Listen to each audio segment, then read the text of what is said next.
Assalamualaikum dan selamat sejahtera. Saya Khairuza bin Hashim bernombor matrik CA20057 hendak membentangkan tentang isu semasa bunuh diri di negara maju dan kaya. Jadi saya mengambil contoh negara Jepun iaitu sebagai negara maju dan kaya. Pelakon terkenal Jepun iaitu Yuko Takeuchi ditemui maut di rumahnya akibat bunuh diri. Beliau merupakan figura terkenal di Jepun kerana bakatnya dalam industri pelakonan, dan beliau juga disegani dan dihormati oleh rakyat Jepun kerana beliau mampu untuk melekalkan nama baik Jepun dan juga industri Jepun ini ke luar negara. Kes bunuh diri Yuko Takeuchi ini berkemungkinan berpunca daripada keadaan kesihatan mentalnya yang tidak stabil kerana beliau bertindak untuk membunuh diri selepas berlakunya pandemik COVID-19 ini. Jadi, tidak kira mana-mana negara, isu bunuh diri ini perlulah dipandang serius. Merujuk daripada petikan FPK ataupun Falsafah Pendidikan Kebangsaan, ia mengatakan bahawa kekuatan dari segi rohani dan emosi adalah untuk mencapai dan menzahirkan kesejahteraan diri. Jadi kita sebagai rakyat Malaysia perlulah memegang konsep FPK ini untuk mencapai kesejahteraan diri. Jadi kita tidak seharusnya membunuh diri kerana percubaan untuk membunuh diri ini akan meninggalkan kesan emosi terhadap keluarga kita maupun rakan kita. Sekian saja pembentangan tentang isu semasa bunuh diri di negara maju dan kaya. Sekian, terima kasih. It is normal to think that countries in the developed world must have a good and perfect situation for them. Thus, this is especially true for the healthcare and the economics. However, disturbing it may be sound, numerous studies have shown that places like Denmark and Sweden have consistently scored high measures of happiness and life satisfaction, also have a highly suicide rates. More puzzling is that the trend of suicide cuts across continents and occurs specifically in economic powers in these specific continents. Take USA, for example. From 1999 to 2010, the suicide rate among US citizens between ages of 35 to 64 soared about 30%, from a jump from 30%, 13.7 deaths per 10,000 people, to 16.7 deaths per 10,000 people. Although to say that it's daunting, it is just a tip of the iceberg compared to those Asian countries like Japan, South Korea, and China. South Korea has the highest suicide rate among 30 OECD countries, with the toll of suicide deaths doubling in the last century, with a rate of 31.7 deaths per 10,000 people, which so happen to be the most common cause of the deaths for those who are under 30 to 40 in South Korea. This is followed by Japan and China, which respectively had a 24 and 22.3 suicide cases per 10,000 people. In Japan, suicide became a problem that had alerted high-ranking government officials, social and welfare systems, and private companies alike. While in China, the nation sees over 300,000 suicides annually, which accounts for more than 30% of the world's suicides. According to official national statistics in the United Kingdom, 5,691 suicides registered in England and Wales, in an age standardized rate of 11.0 deaths per 10,000 people in 2019. Around 3/4 of them were among men, which follows by a consistent track back to the mid-1990s.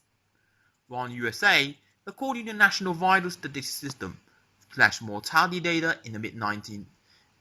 In the USA, according to the National Vital Status System, mortality data 2018 via the CDC, 48,344 deaths have been recorded, which also equates to 14.8 deaths per 10,000 people, Well, according to the National Hospital Ambulatory Medical Center survey in 2017, there are at least 479,000 cases of emergency hospital visits due to suicides or self-harm in 2018.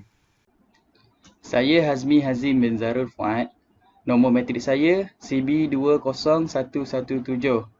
Saya ingin membincangkan tentang kes bunuh diri yang berlaku di Malaysia.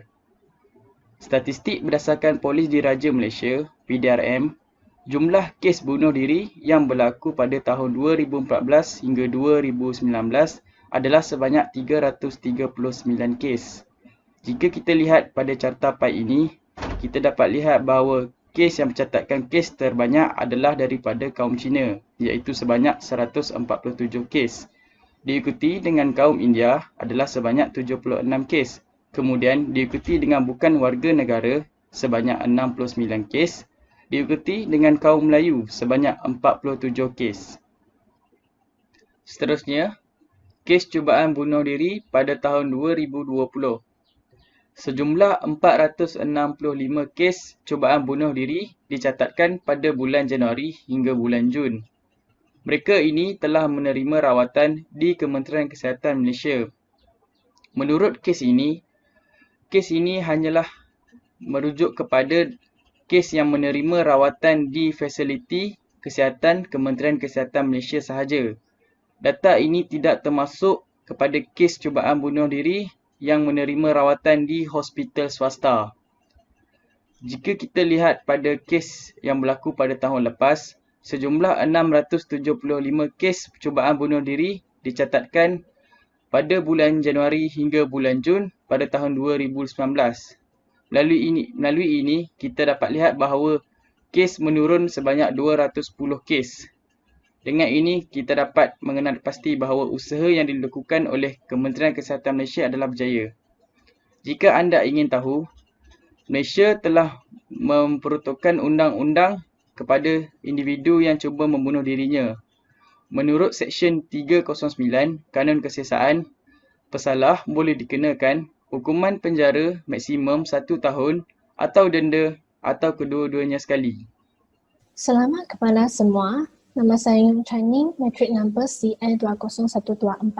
Sekarang saya akan bercakap itu faktor bunuh diri dalam kalangan negara yang maju dan kaya. Salah satu ialah kurang penghayatan agama dan moral. Seseorang itu hilang keyakinan terhadap kewujudan Tuhan. Ibu bapa haruslah menjadi teladan dan memberi ilmu pengetahuan agama kepada anak-anak. Jika anak-anak membuat salah dan perkara ini akan menyebabkan ibu bapa menerima hukuman daripada Tuhan. Sebab ini ibu bapa gagal mengajar dan mendidik anak-anak dengan betul. Oleh itu, prinsip pertama rukun negara iaitu kepercayaan kepada Tuhan sangat penting supaya dapat menyadari kekuasaan Tuhan, mengikuti suruhan Tuhan dan mensyukuri nikmat yang Tuhan berikan. Selain itu, status perkahwinan ibu bapa juga ialah salah satu faktor bunuh diri dalam kalangan negara. Penceraian akan menyebabkan anak-anak yang memberontak dan dramatik. Anak-anak akan belajar berlakon, penyanyi, watak fashion, kegemaran dan membuat bunuh diri. Menurut falsafah mendidikkan kebangsaan FPK, elemen emosi menyebabkan sedih, malu, marah, benci dan tertekan daripada anak-anak. Ini tidak mendapat pengajaran daripada ibu bapa dan tidak berfikir apa-apa betul atau salah.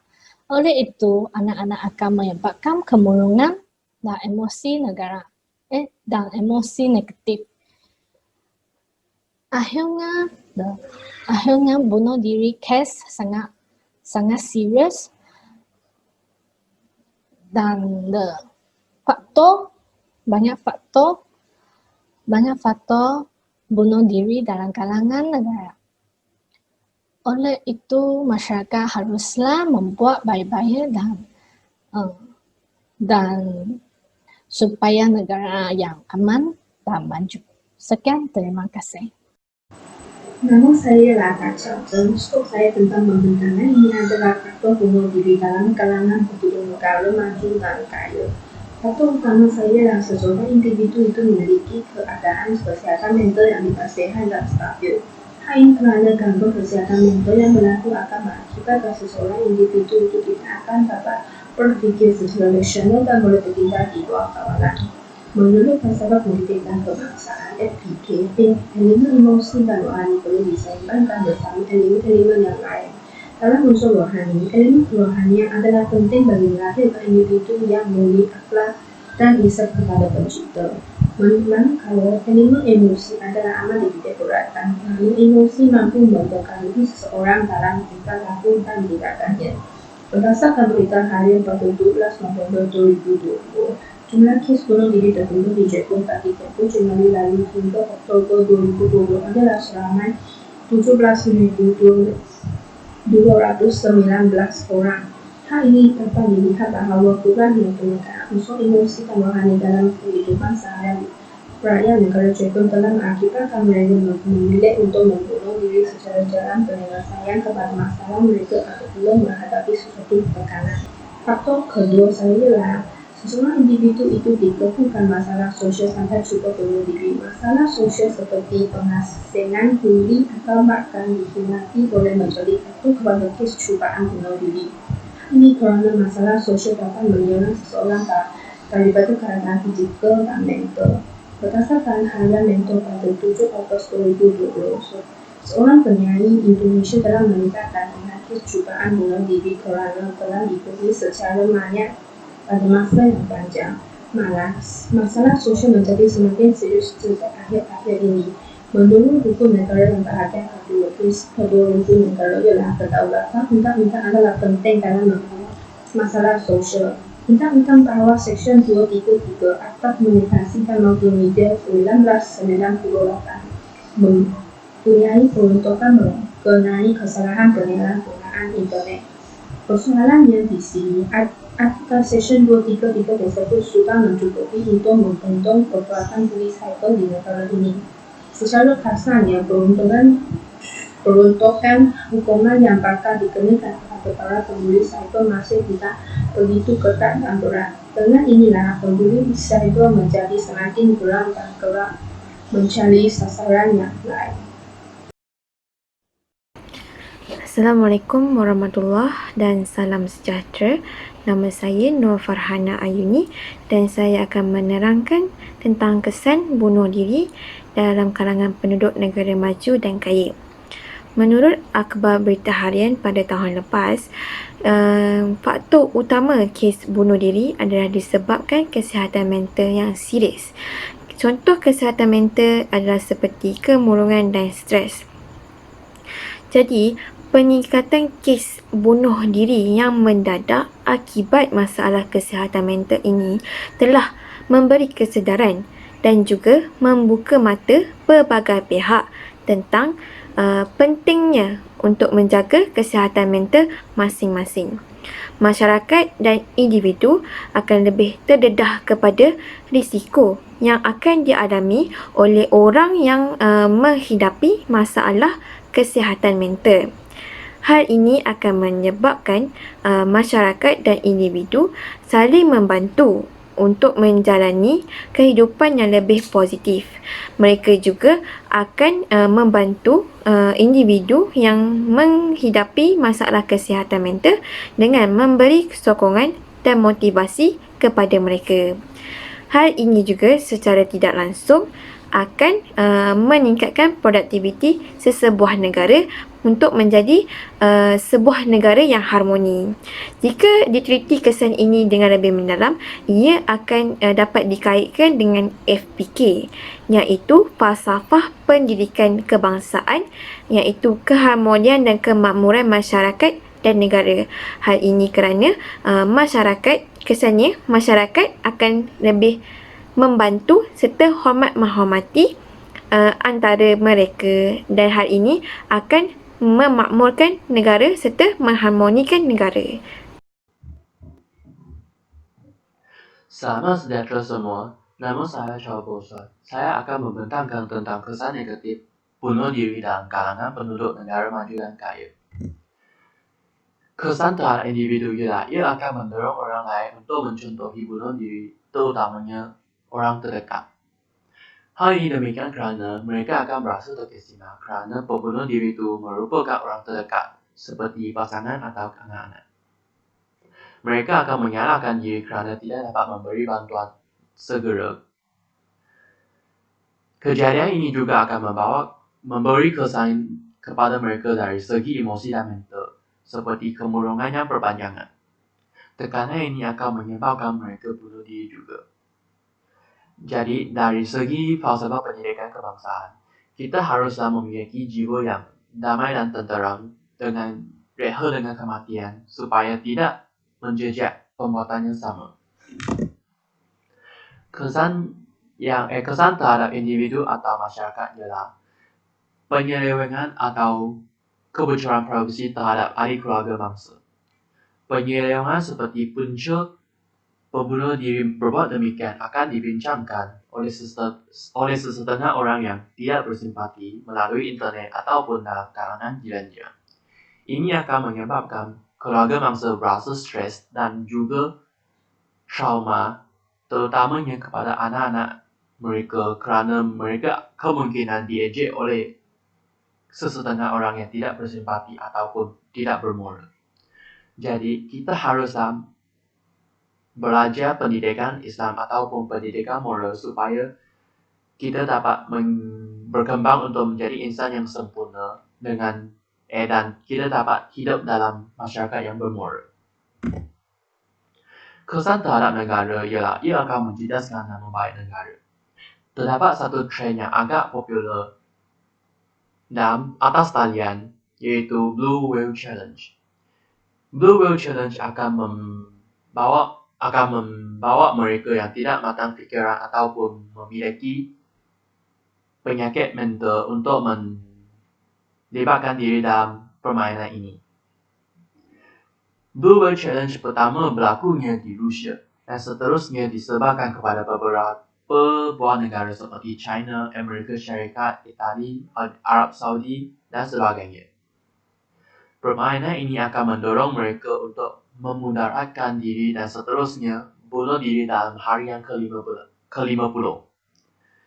Ini akan membawa kesan negatif kepada negara kerana ini menunjukkan negara tersebut gagal untuk membendong, melindungi dan mendidik rakyatnya.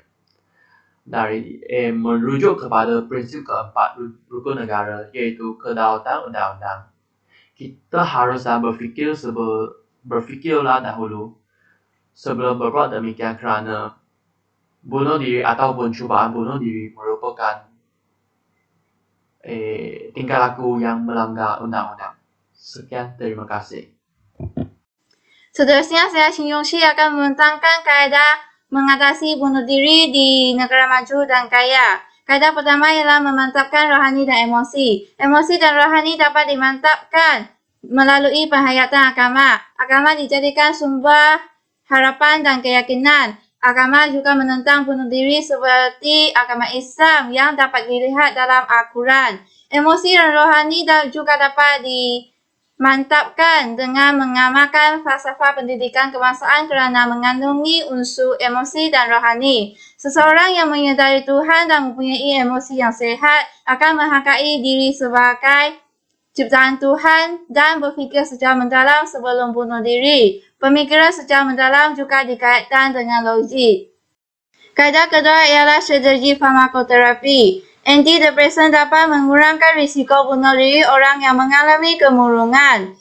Lithium juga dapat mengurangkan risiko bunuh diri. Tetapi ubat-ubat tersebut mempunyai kesan sampingan seperti antidepresan menyebabkan muntah dan sakit perut. Oleh itu, doktor perlu memilih ubat-ubat yang sesuai kepada pesakitnya dengan menggunakan kaedah logik iaitu abduksi. Hal ini berkaitan dengan elemen falsafah pendidikan kebangsaan iaitu rakyat yang berilmu pengetahuan kerana doktor menggunakan ilmunya untuk manfaat pesakit. Doktor juga perlu menggunakan ubat-ubat yang sah dari segi undang-undang dan hal ini berkaitan dengan elemen rukun negara iaitu kedaulatan undang-undang. Kaedah ketiga ialah strategi media. Laporan mengenai bunuh diri boleh menyebabkan peniruan bunuh diri. Contohnya, laporan tentang kaedah bunuh diri menyebabkan peniruan kaedah tersebut.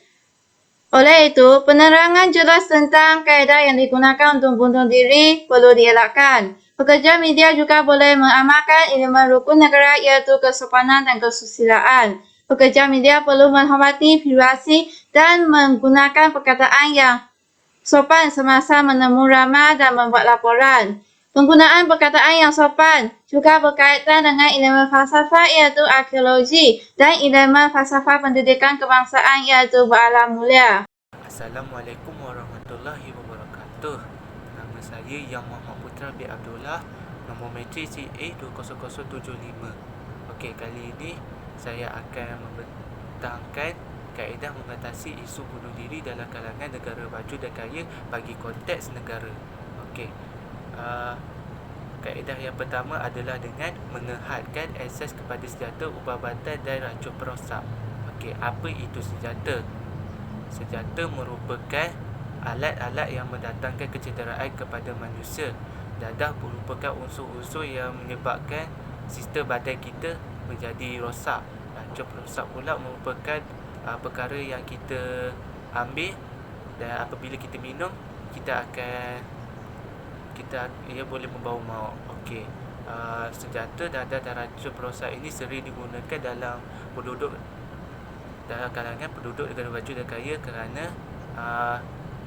kerana kaedah pengambilan ini merupakan kaedah yang amat mudah untuk mereka bagi bunuh diri. Oleh itu, negara haruslah mengelakkan perkara ini daripada berlaku. Oleh itu, negara boleh menumbuhkan pelbagai akta dan garis paduan yang membolehkan penduduk-penduduk mematuhi akta dan garis paduan itu. Sebagai contoh, akta kawalan, peraturan dan sebagainya. Oleh itu, penduduk-penduduk negara maju akan akur dan patuh kepada akta tersebut dan hal ini dapat mengurangkan kes bunuh diri. Hal ini juga dapat kita kaitkan dengan prinsip hukum negara yang keempat iaitu kedaulatan undang-undang. Bab kata peribahasa, di mana bumi dipijak, di situ langit dijunjung. Okey, seterusnya kaedah yang kedua adalah dengan mengadakan talian bantuan untuk mencegah bunuh diri dalam negara. Talian bantuan ini kita sebagai contoh individu yang mengalami kemurungan atau menghadapi ancaman untuk bunuh diri boleh mendapatkan khidmat pelanggan dengan menghubungi agensi tertentu. Sebagai para penduduk boleh mendapatkan khidmat kaunselor. Kesan daripada kaedah ini, kehidupan penduduk akan terjamin dan seterusnya dapat mengurangkan kes bunuh diri. Okey. Akhir sekali, negara boleh mengadakan pendekatan psikoterapi. Apa itu psikoterapi? Psikoterapi merupakan teknik merawat gangguan psikologi dan tekanan mental. Okey. Rata-rata penduduk yang membunuh diri mengalami isu ini. Oleh itu, negara boleh mewujudkan pakar-pakar psikologi untuk membantu individu yang mengalami masalah ini. Ini dapat menambah baik elemen-elemen diri seperti elemen rohani, emosi dan intelek. Mereka boleh melakukan pelbagai aktiviti yang dapat meningkatkan kualiti hidup mereka. Mereka juga dapat mendedahkan cara untuk memperoleh kebahagiaan hidup. Okey, bab kata peribahasa, di mana ada kemahuan, di situ ada jalan. Semoga kes isu bunuh diri dalam kalangan negara maju dan kaya ini dapat dikurangkan dan seterusnya dapat diatasi. Sekian pemberitaan saya. Terima kasih. Saya Siti Nur Alia binti Firdaus Liu, bernombor matrik CA20108. Skop tugasan saya ialah pengajaran-pengajaran yang boleh kita perolehi daripada isu bunuh diri di dalam kalangan penduduk negara maju dan kaya. Melihat kepada faktor-faktor peningkatan kes cubaan bunuh diri dan kematian akibat bunuh diri di negara-negara maju, Malaysia sebagai negara yang membangun perlulah bersiap siaga untuk menghadapi isu polemik ini.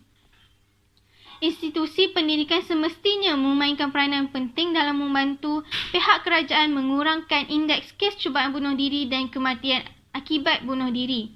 Maka, institusi pendidikan haruslah mempraktikkan elemen-elemen falsafah pendidikan kebangsaan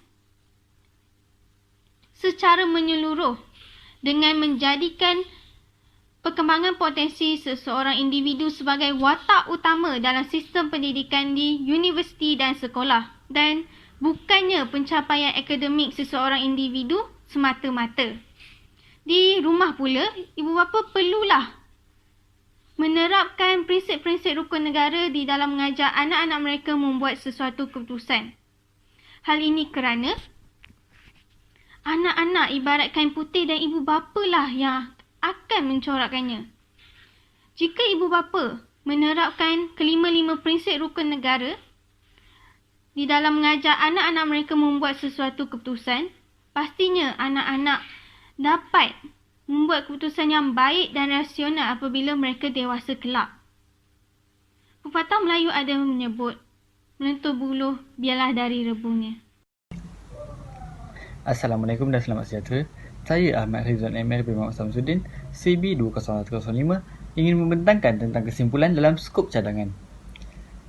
Cadangan yang pertama ialah tenaga-tenaga pengajar perlu menunjukkan sikap profesionalisme yang tinggi di hadapan halayak ramai, terutamanya di hadapan para pelajar, tanpa mengira kaum, bangsa atau pegangan agama.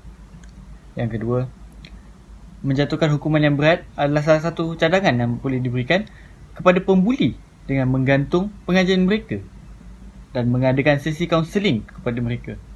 Hal ini menunjukkan bahawa tenaga-tenaga pengajar tidaklah berat sebelah dan tidak lepas pandang akan kes yang sangat berat ini. Ibu bapa juga perlulah meluangkan masa bersama anak-anak sebanyak mungkin seperti bertanya khabar dan membuat sesuatu aktiviti yang menarik di kala COVID-19 ini.